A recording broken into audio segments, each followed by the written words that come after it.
그리고 이제 배포하는 거, 예, 요거를 설명드릴 건데, 테스트 할 때는 이제 그 핸드폰을 연결한 다음에 빌드를 하면은 이제 폰에서 이렇게 실행이 되니까 테스트를 해볼 수가 있는데, 배포를 할 때는 이 타겟을 음,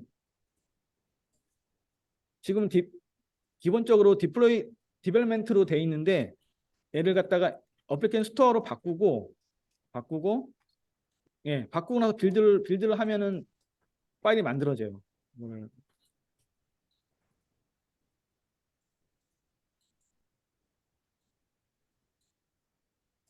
그럼 해볼게요. 이걸 그냥 해줘 이거는. 예. 이렇게 이 상태에서 이제 얘를 빌드를 하면은 지금은 예, 이렇게 지금은 핸드폰에 들어가기 위해서 이렇게 APK가 만들어진 거고, 얘는 이제 그 핸드폰에 설치된 APK인 거고, 그리고 얘를 그 타겟을 갖다가 어플리케이션 스토어로 바꾸고 그러고 나서 빌드를 실행하면은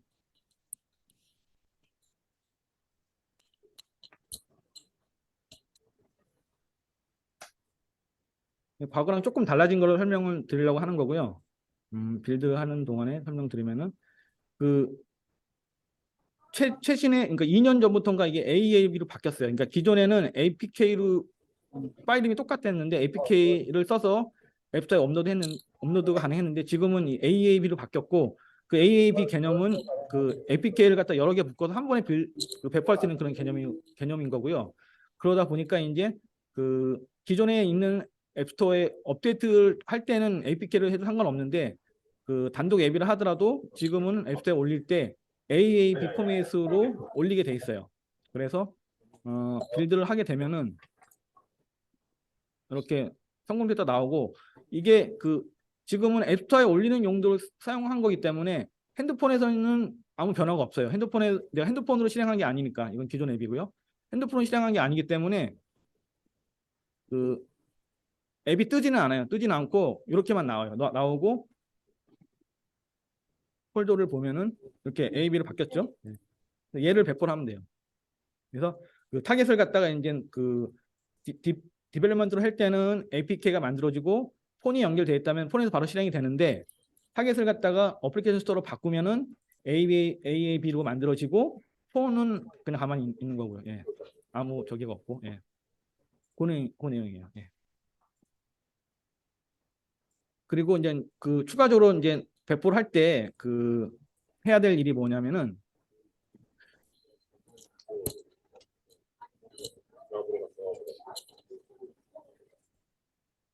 자, 프로젝트 옵션에서 이걸 볼까요, 그냥? 프로젝트 옵션에서 그 타겟이 릴리스로 된 상태에서 그 버전 인포,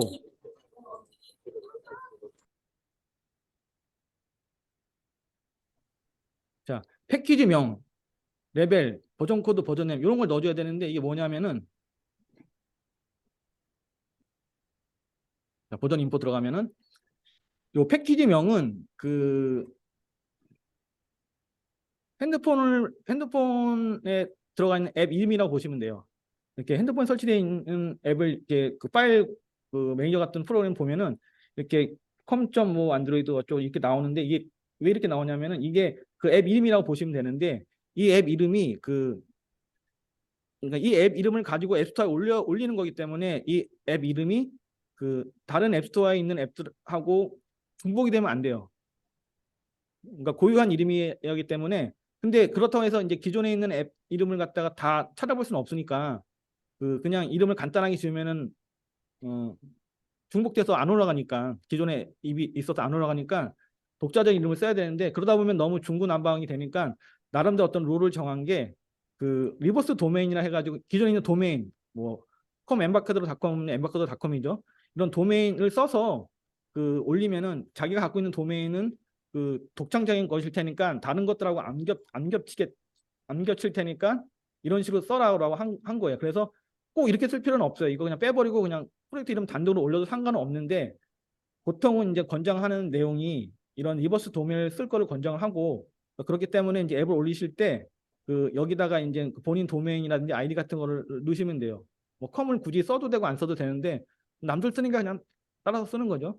저 같은 경우는 여기다 이제 올릴 때 이제 제 아이디를 넣어서 이렇게 그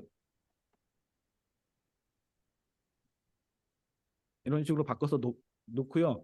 여기에 달러 표시 모듈 네임이가 되어 있는 거는 이 프로젝트 이름이 들어가요. 그러니까 지금 프로젝트 이름이 안드로이드 퍼미션이기 때문에 여기에 com.c2design.android 퍼미션 이런 식으로 패키지 이름이 만들어져요. 근데 그렇게 사용 안 하고 여기다 다른 이름을 넣고 싶다고 한다면 다른 이렇게 넣으면 돼요. 넣으면 되고 그렇기 때문에 이제 보통의 경우에는 이제 이게 그 엠바크드를 갖다 그대로 안 바꾸고 올리신 분들이 가끔 계셔서 제가 가끔 이렇게 그 앱스토어에서 엠바카드로 찾아보면은 그런 앱들이 몇 개 뜨거든요. 그러면 아 이건 델파를 만든 거구나 이렇게 알 수는 있어요. 어쨌든 이 패키지명은 독자적인 거야 하기 때문에 중복되면 올리는 사람이 불편하니까 그 독자적인 이름을 사용하되 권장 사항은 그 리버스 도메인을 써서 중복되지 않게 하는 게 좋겠고요. 그리고 레벨은 이제 그 폰에 표시되는 앱 이름 이거는 이제 패키지 명이니까 그 파일 매니저에 들어가야지만 보이는 거고 폰에서 보이는 그 앱 명칭 있죠. 이렇게 나오는 명칭들 이렇게 보면은 뭐 이렇게 비디오 플레이 뭐 갤러리 이렇게 나오는 이런 명칭들이 그 레벨에 들어가는 걸로 보시면 되고요. 이 버전 코드는 이제 그 업데이트 할 때 처음에 1로 돼 있고 업데이트를 할 때 2, 3, 4 이렇게 쭉 올라가는 거고요. 그러니까 업데이트 횟수라고 보시면 되고요. 그 요 그 버전 네이밍 숫자가 되는데 이거는 임의대로 지으시면 돼요. 뭐 1.0.1, 뭐 2.0, 뭐 이거는 임의대로 지으시면 되고 대신에 버전 코드는 업데이트 숫자만큼 이렇게 순차적으로 올라가 가셔야 된다는 거. 예. 뭐 그 정도 내용만 아시면 될 것 같네요. 예. 그렇게 해서 업데이트, 그러니까 배포를 할 때 여기 버전 인포에 있는 내용들을 예, 잘 넣으셔야 되고요. 그리고 뭐 아이콘 등록해야 되고 이렇게 아이콘 등록 같은 경우는 그 여기에 나와 있는 그 사이즈에 맞게 사이즈가 쭉 나와 있죠. 그리고 사이즈에 맞게 아이콘을 준비하셔가지고 등록하시면 되고 알람 같은 거 뜰 때 나오는 아이콘도 사이즈에 맞게 등록되어 있고 아마 이거 그 저기 작업하기 귀찮으시면 이거 한 방에 만들어주는 그러니까 검색해 보시면은 그 뭐 앱스토어용 아이콘 이런 걸 검색해 보시면은 특정 아이콘 하나만 올리면 이 사이즈에 자동으로 만들어주는 그런 툴도 많이 있을 거예요. 그러니까 그런 거 사용하셔가지고 아이콘을 갖다 등록하시면 되고 예 그렇게 하시면 되고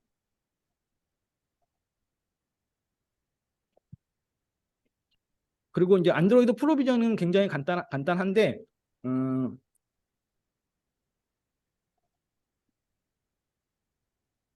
여기다 이제 그 이름을 넣고 키 파일을 생성해가지고 저장해야 되는데 이게 뭐냐면은 그 키 파일은 만든 다음에 이제 개발자가 갖고 있는 거거든요. 그래서 그 파일을 갖다가 이제 그 소스랑 같이 보관을 해야지만 하고 있다가 보통 이제 소스 경우에 같이 저장하면 되죠.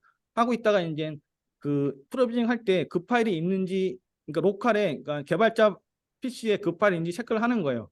이걸 왜 하냐면은 그 개발자하고 또그 앱의 소유주가 다를 수가 있잖아요. 예를 들어서 뭐 특정 회사에서 개발한 개발자가 있는데 그 개발자가 퇴사하게 되면 퇴사하면서 이 소스를 가지고 가면은 안 되니까 그거는 그 회사 거니까 그 이 앱 배포에 대한 권한은 이제 관리자가 따로 관리해야 되겠죠. 그러기 위해서 이 프로비전 파일을 만들어 가지고 이 관리자가 이거 갖고 있는 거죠. 따로 별도로 보관하고 있는 거고. 그럼 개발자는 이 소스를 갖고 있어도 그 프로비전 파일이 없으면은 업데이트를 못 하는 거예요. 못 하고 그 파일이 있어야지만 업데이트가 가능하니까.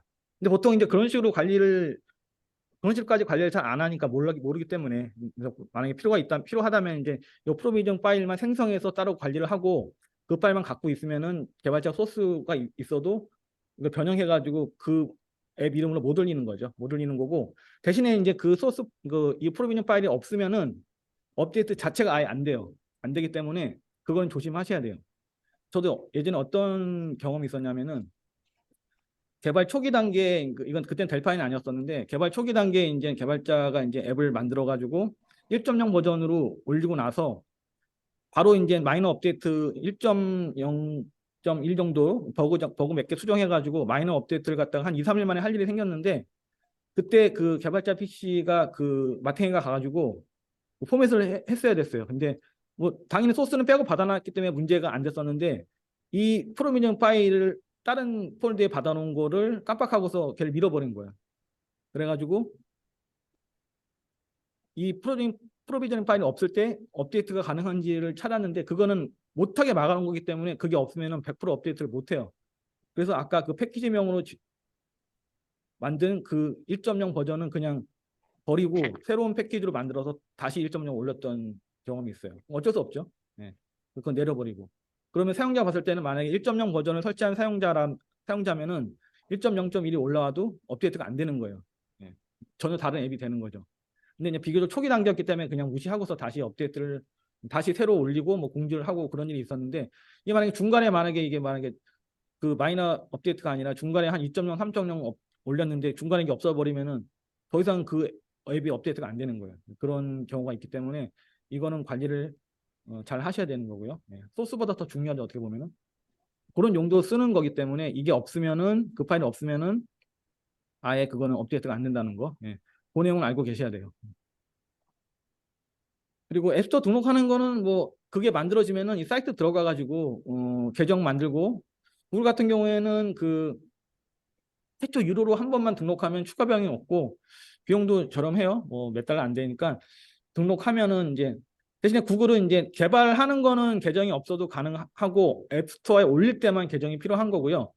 그래서 그 올릴 때 그 지금 이게 APK가 아니라 저걸 바뀌었죠. AB. 네. 크롬을 사용해가지고 구글은 무조건 크롬이니까 크롬을 사용해서 이제 업로드를 하면 되고요. 업데이트는 똑같아요. 예, 하면 되는 거고. 그리고 이제 어려운 거는 이제 이 애플이 문제예요. 애플이 문제인데 애플 같은 경우에는 이제 그 개발자 계정도 물론 있어야 되지만은 이 인증 절차 매우 까다로워요. 까다롭고 그리고 그 애플 정책에 따라서 이 앱이 그 무조건 앱스토어에 올라간다는 보장이 없어요.